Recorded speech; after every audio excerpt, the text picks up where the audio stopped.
Hello, my name is Marc and this is a patent I recently received. It is for a color-coded float gauge.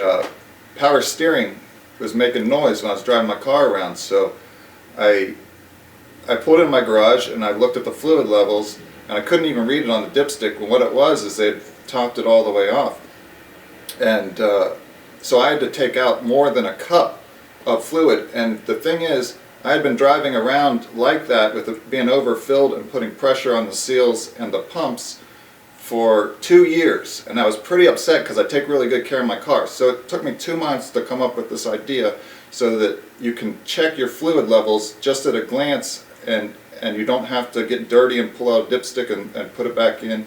And that's how this idea was born. It has a clear dome on the top, so when, like for oil reservoirs, when the engine's running, it's like a cloud inside the engine. So that cloud will show up in the clear dome, and you'll be able to check to see if the oil's dirty or clean just at a glance. And it has a float gauge in it, so that goes up and down, and it reveals colors. Red shows that it's low, green means it's all good, and green will be the only color showing, and yellow means that it's overfilled. This is the low condition.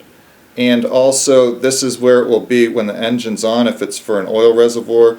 So like I was saying before, the cloud will show up in the dome, and you'll be able to tell if your oil is dirty just to check it when the engine's on. Now, to check the fluid level, you'll have to check it when the engine's off.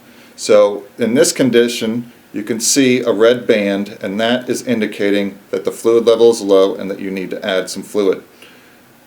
If the fluid level is correct, the green rises up and hides the red and shows everything's all good. If you just see green, then you're good to go. And if you've overfilled it, or your mechanic has overfilled it, it shows yellow, and that's the overfilled condition. So it's an intuitive design. It's based on, the stoplights. Everybody gets, red's not that good, yellow means yield, green means go. And I think it's a novel design as well, because it's color coded. If you look up under your hood, there's not a lot of color under there. With this design, you can make the cap extremely small, and the indicators can be extremely small. This is an example. This is actually for a tire pressure gauge. But you can see it's color coded as well. This has been out on the market for quite some time. But for the narrow dipsticks that this is going to replace, you can make the float gauge rather small, and people can still read it.